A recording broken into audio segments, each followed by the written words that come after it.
आदरणीय बहन कुमारी मावती जी।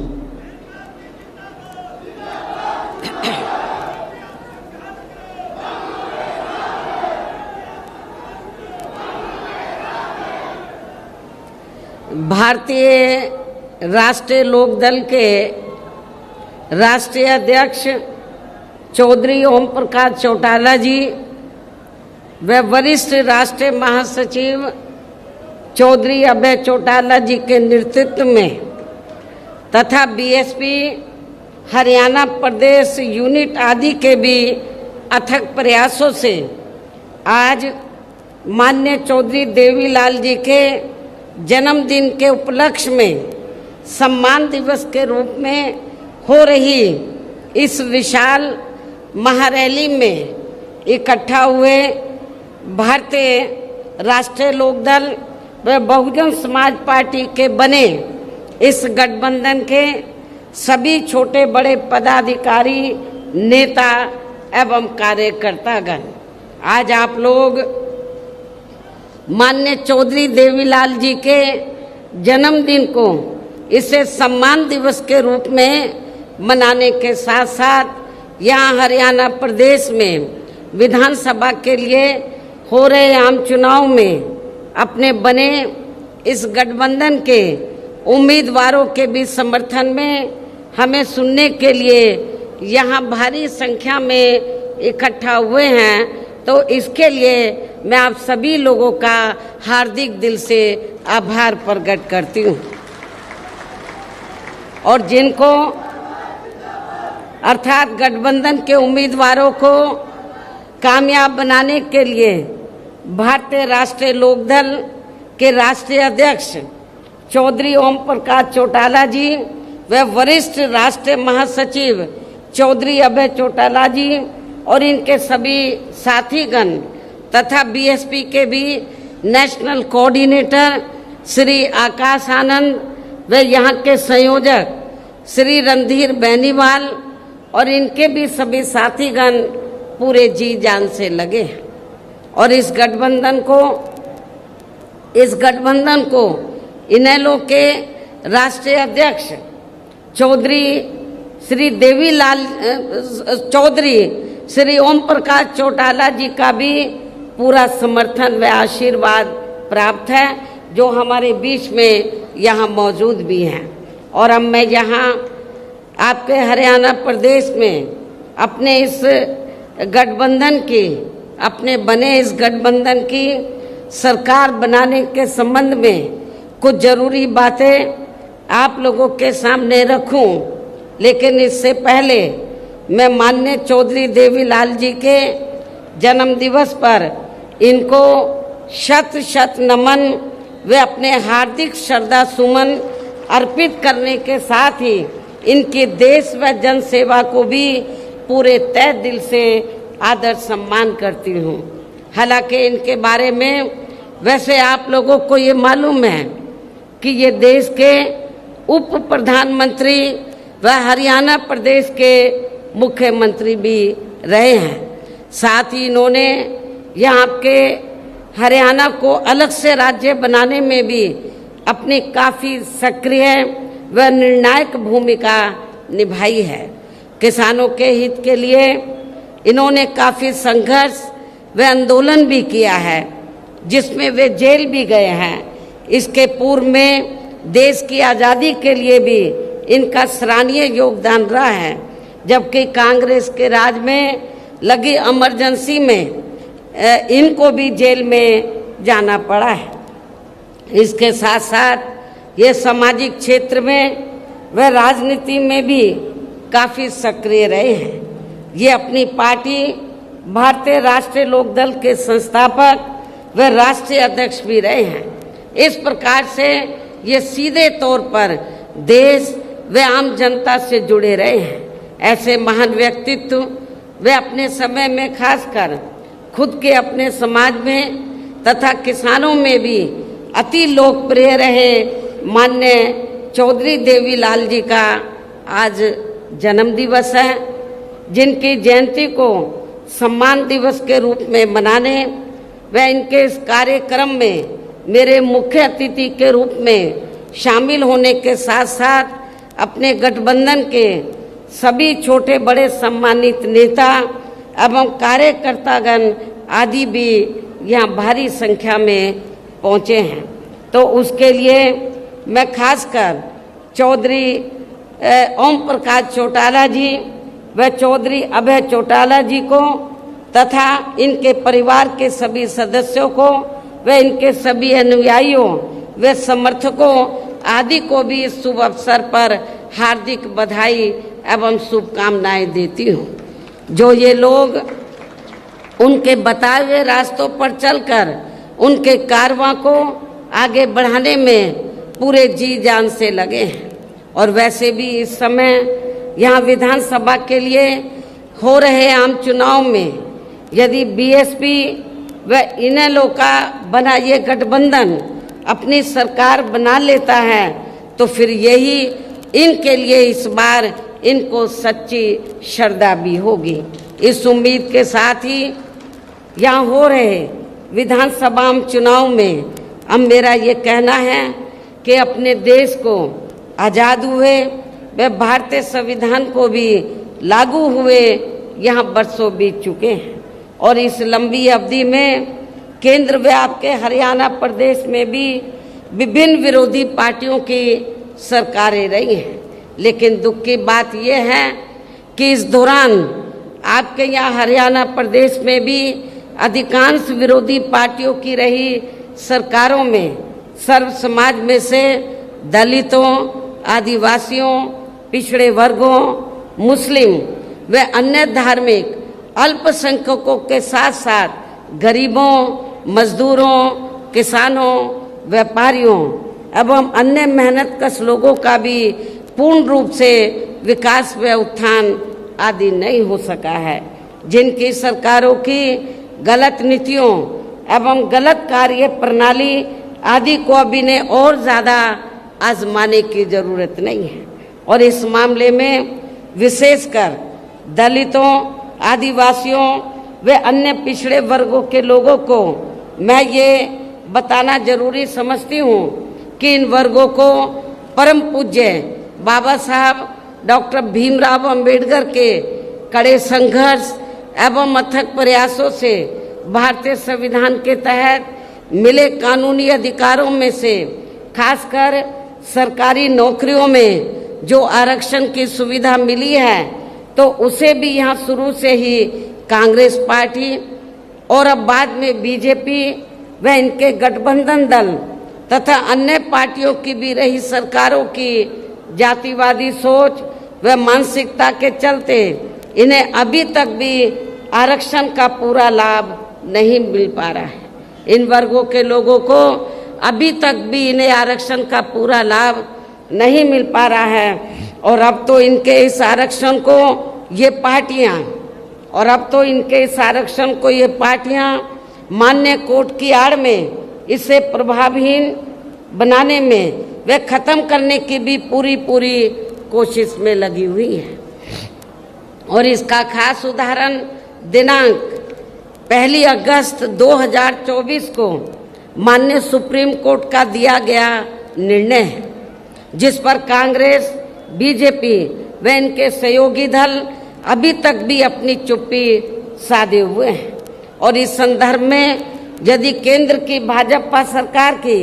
व कांग्रेस की तथा इनके गठबंधन दलों की भी नीति व नियत साफ होती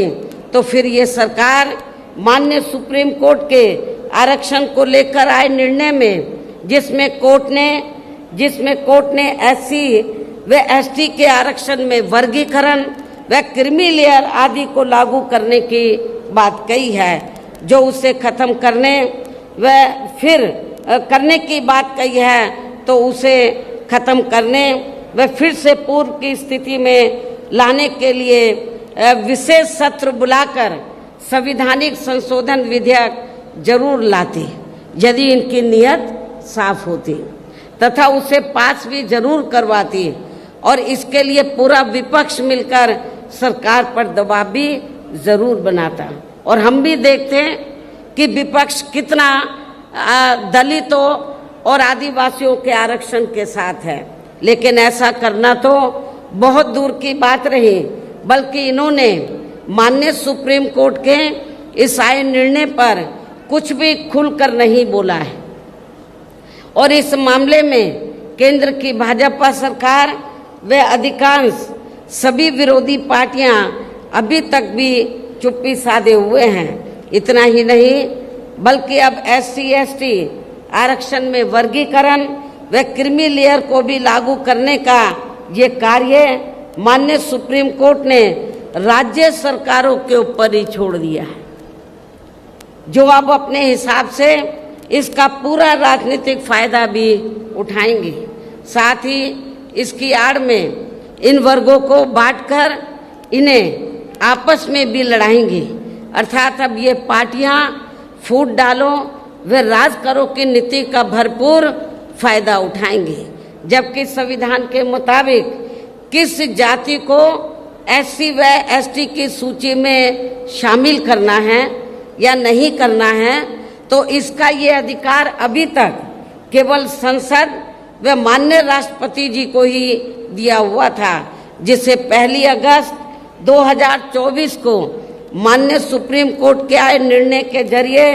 वापस लेकर इसे अब सीधे राज्य सरकारों को ही दे दिया गया है, जिससे अब इन वर्गों के साथ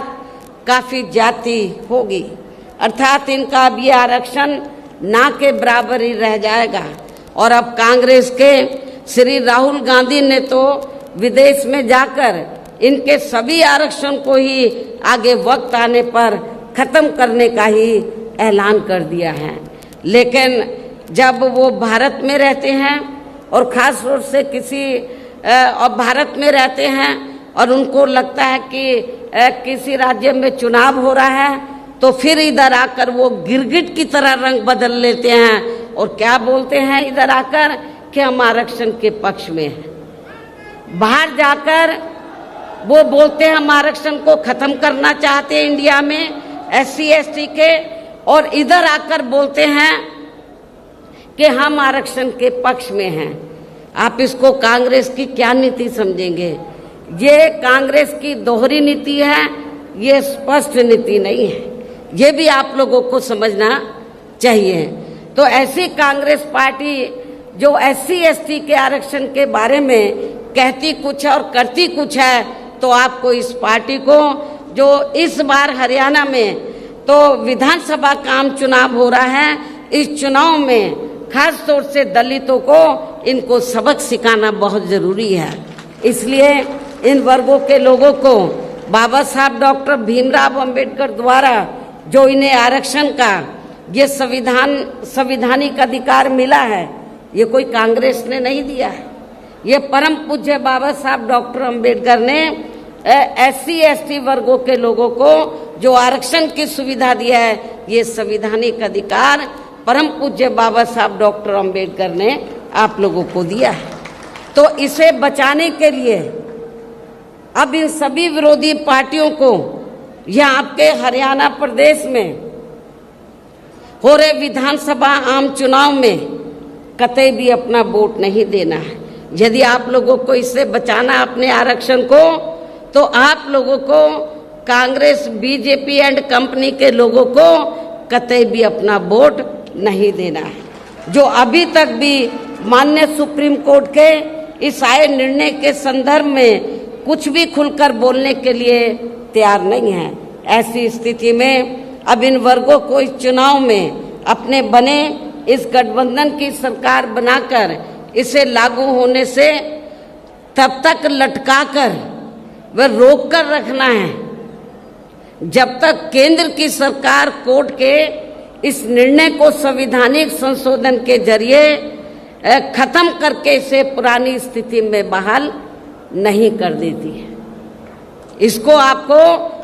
राज्यों में पास नहीं होने देने का, इसको लटका के रखना है सुप्रीम कोर्ट के जजमेंट को, निर्णय को। कब तक? जब तक केंद्र की सरकार कोर्ट के इस निर्णय को संवैधानिक संशोधन के जरिए खत्म करके इसे पुरानी स्थिति में बहाल नहीं कर देती है। और इसके लिए अब आप लोगों को इस चुनाव में या उन सभी विरोधी पार्टियों को सत्ता में आने से जरूर रोकना है, जो माननीय सुप्रीम कोर्ट के आए इस निर्णय के पक्ष में है, समर्थन में है। और इनके स्थान पर अब आपको एक तरफा अपना वोट केवल बीएसपी व इनेलो के बने अपने इस गठबंधन को ही देना है, ताकि सत्ता में आकर या आपके स्टेट में, आपके हरियाणा प्रदेश में माननीय सुप्रीम कोर्ट के आए इस निर्णय पर कुछ हद तक अंकुश लगाया जा सके। जब तक पार्लियामेंट में ये संशोधन बिल पास नहीं होता है तो कम से कम ये गठबंधन की सरकार बनती है तो हम उसको लागू नहीं होने देंगे, इसको लटका कर रखेंगे। तो ये इसके लिए आप लोगों को अपने गठबंधन की सरकार बनाना बहुत ज़रूरी है। इतना ही नहीं बल्कि यहाँ विरोधी पार्टियों की ज़्यादातर रही जातिवादी मानसिकता के चलते देश में आज़ादी के बाद शुरू में केंद्र एवं अधिकांश राज्यों में भी काफ़ी लंबे समय तक सत्ता में आसीन रही कांग्रेस पार्टी ने व इनके सहयोगी दलों ने भी, और अब पिछले कुछ वर्षों से केंद्र एवं काफ़ी राज्यों में भी बीजेपी व अन्य जातिवादी पार्टियों की भी रही सरकारों ने इनका आरक्षण का कोटा अभी तक भी पूरा नहीं किया है, पूरा नहीं भरा है। आपके हरियाणा प्रदेश में भी काफ़ी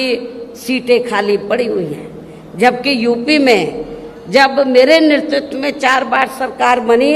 मैंने विशेष अभियान चलाकर जो सरकारी नौकरियों में रिजर्वेशन कोटा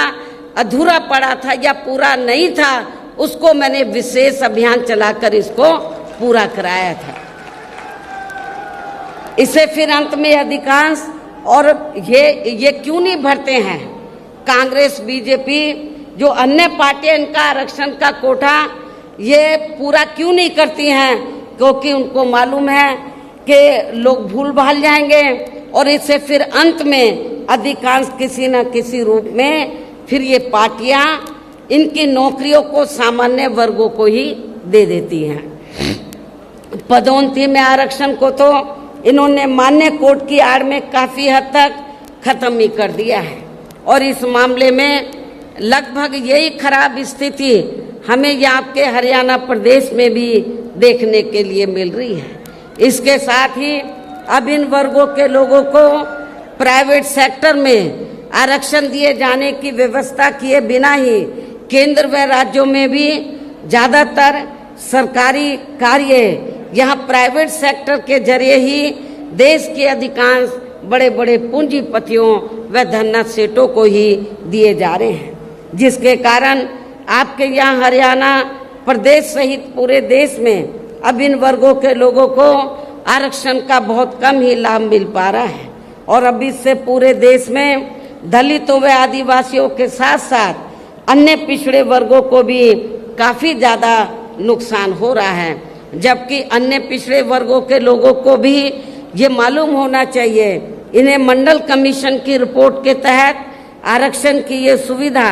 केंद्र में कांग्रेस पार्टी की रही सरकार में नहीं बल्कि बीएसपी के कड़े संघर्ष एवं अथक प्रयासों से ही केंद्र में रही श्री बीपी सिंह की सरकार में ही मिली थी, जिसके लिए बीएसपी को काफ़ी संघर्ष करना पड़ा था, जिसका भी अब यहाँ जातिवादी विरोधी पार्टियों की चल रही सरकारें इन्हें पूरा लाभ नहीं दे पा रही हैं। इसके साथ ही श्री बीपी सिंह की सरकार में ही इन वर्गों के मसीहा परम पूज्य बाबा साहब डॉक्टर भीमराव अंबेडकर को भी यहाँ भारत रत्न की उपाधि से सम्मानित किया गया था, जिसके लिए वो हर प्रकार से पात्र भी थे, जो इनको बहुत पहले ही ये सम्मान मिल जाना चाहिए था, जिसके लिए विशेषकर कांग्रेस पार्टी प्रमुख तौर से जिम्मेवार व कसूरवार भी है। इससे इन वर्गों के प्रति इस पार्टी की हीन व जातिवादी मानसिकता साफ झलकती है, जिसने इनके कारवां को आगे बढ़ाने वाले वे हर मामले में समर्पित व्यक्तित्व मान्यवर श्री कांशीराम जी के देहांत होने पर केंद्र में रही इसी कांग्रेस पार्टी की सरकार के चलते हुए एक दिन का भी राष्ट्रीय शोक घोषित नहीं किया गया था। इन वर्गों के मामले में यहाँ मैं ये भी कहना चाहती हूँ, केंद्र द्वारा लोकसभा व विधानसभा चुनाव में महिलाओं को जो 33% आरक्षण देने की बात कही गई है, तो उसमें SC, ST व OBC वर्गों की महिलाओं को अलग से कुछ भी आरक्षण नहीं दिया गया है। इसके साथ ही इन वर्गों के लोगों को जुल्म जाति से निजात दिलाने के लिए जो भी नियम व कानून आदि बने हैं, तो उन पर भी केंद्र व अधिकांश राज्यों की सरकारें सही से अमल नहीं कर पा रही हैं, जिससे अब यहाँ खासकर दलितों व आदिवासियों के ऊपर शोषण करने वाले लोगों का, अति पिछड़े वर्गों के लोगों के ऊपर भी शोषण करने वाले लोगों का मनोबल और भी ज़्यादा बढ़ रहा है। और ये सब हमें यहाँ आपके हरियाणा प्रदेश में भी काफ़ी कुछ देखने के लिए मिल रहा है। इसी प्रकार हमें पूरे देश में मुस्लिम व अन्य धार्मिक अल्पसंख्यक समाज के लोगों की भी हालत हर मामले में कोई खास अच्छी नज़र नहीं आती है। इतना ही नहीं बल्कि अपर कास्ट समाज में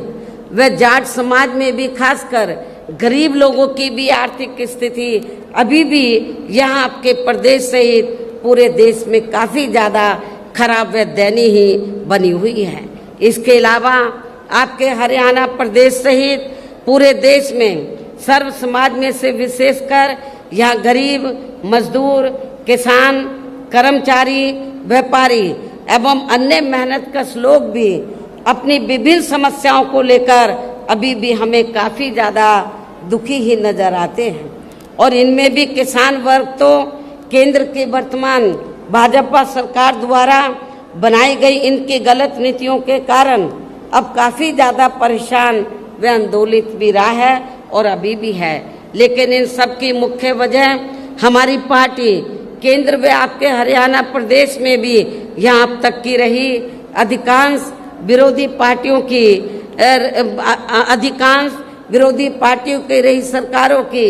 गरीब व किसान विरोधी तथा जातिवादी, पूंजीवादी व संकीर्ण मानसिकता के तहत बनाई गई इनकी गलत नीतियों एवं गलत कार्य प्रणाली को ही काफ़ी हद तक जिम्मेवार मानकर चलती है। और इस मामले में खासकर इनकी गलत आर्थिक नीतियों की वजह से ही आए दिन यहाँ पूरे देश में आपके हरियाणा प्रदेश में भी गरीबी, बेरोजगारी व महंगाई आदि भी काफ़ी ज़्यादा बढ़ रही है। जबकि इस मामले में शुरू से ही हमारी पार्टी केंद्र व राज्यों की सरकारों से भी हर स्तर पर ऐसी नीति अपनाने की लगातार ये मांग करती आ रही है कि देश में कुछ गिने चुने पूंजीपतियों व धन्ना सेठों आदि का विकास होने के बजाय बल्कि यहाँ सर्व समाज में से गरीब व आम लोगों का ही विकास होना चाहिए। तभी फिर सही मायने में यहाँ की आम जनता अपनी गरीबी, बेरोजगारी, महंगाई व अन्य और सभी समस्याओं से भी काफ़ी हद तक निजात पा सकती है। इसके साथ साथ अभी भी अपने देश में भ्रष्टाचार हर स्तर पर काफ़ी ज़्यादा बढ़ रहा है, जिससे आपका अपना खुद का हरियाणा प्रदेश भी अछूता नहीं रहा है। और इन सब का मुख्य कारण हमारी पार्टी आज़ादी के बाद से लेकर अभी तक केंद्र व देश के अधिकांश राज्यों में तथा आपके खुद के अपने हरियाणा प्रदेश में भी ज़्यादातर सत्ता यहाँ गलत पार्टियों में से खासकर कांग्रेस व बीजेपी आदि के हाथों में ही आने को मानकर चलती है। और इन पार्टियों को हमारी पार्टी इसलिए भी जिम्मेवार मानकर चलती है क्योंकि शुरू से ये पार्टियां केंद्र व देश के अधिकांश राज्यों में भी ज़्यादातर यहाँ बड़े बड़े पूंजीपतियों व धन्ना सेठों की ही आर्थिक मदद से सत्ता में आती रही हैं। और सत्ता में आ जाने के बाद फिर ये पार्टियां अधिकतर मामलों में अपनी आर्थिक एवं अन्य सभी नीतियां यहाँ गरीब व आम जनता की समस्याओं को दूर करने के हिसाब से तैयार नहीं करती हैं, बल्कि देश के उन बड़े बड़े पूंजीपतियों व धन्ना सेठों को ही फायदा पहुंचाने के हिसाब से अपनी अधिकांश नीतियां तैयार करती है, जिनके धन व बल से चुनाव लड़कर ज़्यादातर ये पार्टियां केंद्र व आपके राज्य सहित देश के अन्य राज्यों में भी अभी तक यहाँ सत्ता में आती रही हैं, जिसके कारण ही अब पूरे देश में व आपके खुद के अपने प्रदेश में भी अभी भी हमें यहाँ सर्व समाज के लोग, गरीब लोग अधिकांश मामलों में अपनी विभिन्न समस्याओं को लेकर काफ़ी ज़्यादा दुखी व परेशान ही नजर आते हैं। जबकि पूरे देश में बहुजन समाज पार्टी ही अकेली एक ऐसी पार्टी है जो विरोधी पार्टियों की तरह देश के बड़े बड़े पूंजीपतियों व धन्ना सेठों की आर्थिक मदद से नहीं बल्कि अपनी पार्टी के ही आम कार्यकर्ताओं की आर्थिक मदद से चुनाव लड़कर यहाँ केंद्र व राज्यों की सत्ता में आना चाहती है, ताकि हमारी पार्टी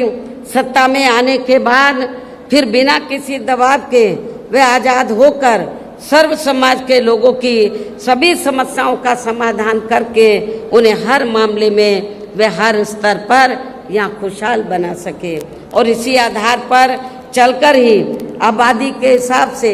देश के सबसे बड़े प्रदेश उत्तर प्रदेश में 4 बार हमारी पार्टी ने अपने नेतृत्व में वहाँ सरकार भी बनाई है। और हमने अपनी सभी चारों रही सरकारों में अपनी पार्टी की विचारधारा एवं सिद्धांतों के तहत चलकर वैसे तो वहाँ सर्व समाज के हितों का पूरा ध्यान रखा है, लेकिन सभी मामलों में प्राथमिकता पहले हमने वहाँ सर्व समाज में से विशेषकर उन दलितों, आदिवासियों, पिछड़े वर्गों, अक़लियत समाज के लोगों को तथा गरीब एवं असहाय लोगों को ही दिया है, जिनकी वहाँ हर मामले में व हर स्तर पर सभी विरोधी पार्टियों की रही सरकारों में उनकी हीन, जातिवादी, संकीर्ण व पूंजीवादी सोच होने के कारण काफ़ी ज़्यादा उपेक्षा की गई है। इसके अलावा हमारी पार्टी की रही सरकार ने वहाँ विभिन्न क्षेत्रों में लगे लोगों के साथ साथ छात्रों, युवाओं, महिलाओं व बुजुर्गों आदि के हितों में भी अनेकों महत्वपूर्ण व ऐतिहासिक कार्य किए हैं, जिनसे उन्हें काफ़ी ज़्यादा लाभ पहुंचा है। और इतना ही नहीं, आपके हरियाणा प्रदेश में तो कांग्रेस केवल थोड़ी सी जगह देने की बात करती है। जो आवासहीन लोग हैं, जिनके पास अपने ज़मीन नहीं है घर बनाने के लिए, वो थोड़ी सी कुछ गज देने की बात करती है कि ये ज़मीन हम यहाँ के गरीब लोगों को देंगे। लेकिन आपको जानकर खुशी होगी कि जब उत्तर प्रदेश में बीएसपी की सरकार थी तो हमारी पार्टी की सरकार ने केवल उनको खाली ज़मीन नहीं दी, बल्कि ज़मीन पर उनके 2-2 कमरों के पक्के मकान भी सरकार की ओर से फ्री बना कर दिए थे। और जहाँ पर इनको ये पक्के मकान बना कर दिए, उनकी बस्ती डेवलप की, शिक्षा, चिकित्सालय, अन्य और सभी सुविधाएं हमने वहाँ इन लोगों को उपलब्ध कराई थी। केवल खाली प्लॉट नहीं दिया था, हमने पक्के मकान बना कर दिए और जो रोज़मर्रा की ज़रूरतें हैं उनको भी हमने उनकी बस्तियों में पूरा किया। और इतना ही नहीं, आपको याद होगा जब मान्यवर श्री कांशीराम जी जीवित थे और हरियाणा प्रदेश में आते थे, आप लोग बड़े दुखी थे कि हमारे पास रोटी रोजी के साधन नहीं है, हमारे पास खेती करने के लिए ज़मीन नहीं है। तो उस समय आप लोग एक नारा लगाते थे कि जो ज़मीन सरकारी है वो ज़मीन हमारी है। आप लोग एक नारा लगाते थे, लेकिन वो नारा आपका पूरा नहीं हो पा रहा था हरियाणा में। और ये कब होगा? जब आपकी सरकार बनेगी। लेकिन जब उत्तर प्रदेश में 4 बार हमें सरकार बनाने का मौका मिला, 1 इंच भी जमीन छीनकर हमने भूमिहीन लोगों में नहीं बांटी थी, बल्कि सरकार के पास जो खेती करने के लिए सरकारी जमीन खाली पड़ी थी, उस सरकारी जमीन के 2-2, 3-3 एकड़ के पट्टे काटकर हमने भूमिहीन लोगों को, जो गरीब लोग हैं, भूमिहीन लोग, जो दलित वर्ग के लोग हैं, उनको खेती करने के लिए हमने फ्री दी। और इतना ही नहीं, आपको ये भी मालूम है कि जहाँ पर दलित बस्तियाँ होती हैं तो वहाँ जाते ही मालूम पड़ जाता है हर गांव में, गांव देहात में, कि यहाँ पर दलित वर्ग के लोग रहते हैं। क्योंकि जो भी पार्टियां सत्ता में आई उन्होंने आपकी दलित बस्तियों को विकसित नहीं किया। लेकिन जब हमारी पार्टी की सरकार बनी, हमने डॉक्टर भीमराव अंबेडकर ग्राम विकास योजना के तहत तो जहाँ पर दलित लोग रहते थे, हमने गांव चिन्हित किए अधिक तादाद में, उनको हमने इस योजना के तहत हर सुविधा से हमने उनको सुविधा मुहैया कराई, उनको सुविधा उपलब्ध कराई और उनको विकसित किया, डेवलप किया। ये भी आप लोगों को मालूम है। और उस गांव में जाते ही मालूम पड़ जाता था कि ये डॉक्टर अंबेडकर गांव है। और जब मेरी गवर्नमेंट के दौरान जब हमारे समाज के लोग अपने बच्चियों का रिश्ता करते थे गांव में, तो देखते थे कि हमारी बेटी का रिश्ता डॉक्टर अंबेडकर गांव में ही होना चाहिए, ताकि हमारी बेटी को शौचालय के लिए कहीं बाहर ना जाना पड़े, जंगल में ना जाना पड़े। हमने शौचालय भी बनाए। अब उन्हें ये लोग अपना काउंट कर लेते हैं। यूपी में बीएसपी की सरकार में ही ये सब सुविधा उपलब्ध कराई गई। इसके और इतना ही नहीं, हमारे किसान भाई, मेरे ख्याल यूपी में हमारे किसान भाई चले जाएं, पश्चिमी यूपी तो बिल्कुल लगा हुआ हरियाणा प्रदेश से, तो यूपी में हमने किसानों को बहुत सुविधाएं दी। आज लोग याद करते हैं, गन्ने का रेट हमने कभी भी आज तक ना हरियाणा में ना यूपी में किसी भी पार्टी की सरकार ने इतना रेट नहीं दिया गन्ने का, जितना हमने गन्ना किसानों को रेट दिया था। किसानों की भी हमने सभी समस्याओं का काफी हद तक समाधान किया तथा उनकी फसलों का भी उन्हें समय से उचित दाम दिया। और मैं अपने जाट भाइयों को बताना चाहती हूँ, जब उत्तर प्रदेश में पुलिस की भर्ती हुई, 2 लाख से ज़्यादा पुलिस की भर्ती हुई, तो पहले भर्तियों में रिश्वत चलती थी। तो लेकिन मेरी सरकार में मैंने बोला रिश्वत नहीं चलेगी, और बिना रिश्वत के आपके पश्चिमी यूपी में बड़ी तादाद में अन्य समाज के लोग तो भर्ती हुए, रिजर्वेशन के तहत SC ST OBC के लोग भी भर्ती हुए। लेकिन बड़ी तादाद में जो लोगों के दिल और दिमाग में धारणा थी कि बीएसपी जाटों के खिलाफ है, वो धारणा निकल गई। क्योंकि जब मेरी सरकार बनी और ये भर्ती हुई पुलिस की, तो बड़े पैमाने पर पश्चिमी यूपी से जाट समाज के नौजवान बच्चे पुलिस में भर्ती हुए। और आज आप गाँवों में चले जाओ, वो यही कहते हैं कि बहन जी ने बिना पैसे के हमारे बच्चों को नौकरी दे दी, पुलिस में भर्ती कर दिया। इसके साथ ही हमने उत्तर प्रदेश में सर्व समाज के लोगों के ऊपर किसी भी प्रकार की कोई जुल्म जाति आदि भी नहीं होने दी है। इतना ही नहीं, बल्कि हमारी पार्टी की रही सरकार ने वहाँ देश में दलित एवं अन्य पिछड़े वर्गों में समय समय पर जन्मे अपने महान संतों, गुरुओं व महापुरुषों में भी खासकर महात्मा ज्योतिराव फूले, छत्रपति शाहूजी महाराज, नारायणा गुरु, बाबा साहब डॉक्टर भीमराव अंबेडकर एवं मान्यवर श्री कांशीराम जी आदि को भी विभिन्न रूपों में पहली बार वहाँ पूरा आदर सम्मान दिया है, जिन्हें विरोधी पार्टियों के लोग अभी तक भी आसानी से पचा नहीं पा रहे हैं। इस प्रकार से उत्तर प्रदेश में हमारी पार्टी ने अपने सभी चारों रहे शासनकाल के दौरान वहाँ हर मामले में व हर स्तर पर सर्व समाज के लोगों को काफ़ी बेहतरीन सरकार दी है। और यदि आप लोग भी यहाँ अपने हरियाणा प्रदेश में गरीबों एवं किसानों तथा आम जनहित के व विशेषकर कमजोर एवं उपेक्षित वर्गों के हितों में ऐसे ही कार्य करना चाहते हैं, इसके साथ ही आपके प्रदेश की जनहित से जुड़ी जो भी यहाँ स्थानीय समस्याएं हैं तो उन्हें भी दूर करना चाहते हैं, तो फिर आप लोगों को भी उत्तर प्रदेश की तरह ही अपने हरियाणा प्रदेश में भी यहाँ अपने बने इस गठबंधन की सर्वजन हिताय व सर्वजन सुखाय की नीतियों पर ही आधारित सरकार बनानी होगी। और जिसके लिए अब आप लोगों को यहाँ अपने हरियाणा प्रदेश में विधानसभा के लिए हो रहे आम चुनाव में अपने गठबंधन का बेहतर रिजल्ट लाना होगा। इसके साथ साथ आप लोगों को वोट पड़ने तक यहाँ की सत्ताधारी पार्टी व अन्य सभी विरोधी पार्टियों के साम दाम दंड भेद आदि हथकंडों से भी जरूर सावधान रहना है। और इस मामले में खासकर आप लोगों को विरोधी पार्टियों के जारी किए गए उनके हवाई व प्रलोभन भरे चुनावी घोषणा पत्रों आदि के बहकावे में भी कतई नहीं आना है, जिन्हें ये पार्टियां सत्ता में आने के बाद अधिकांश अमल में नहीं लाती है, जिस पर से अब जनता का काफी हद तक विश्वास भी उठ गया है। इसलिए हमारी पार्टी किसी भी चुनाव में अपना कोई भी चुनावी घोषणा पत्र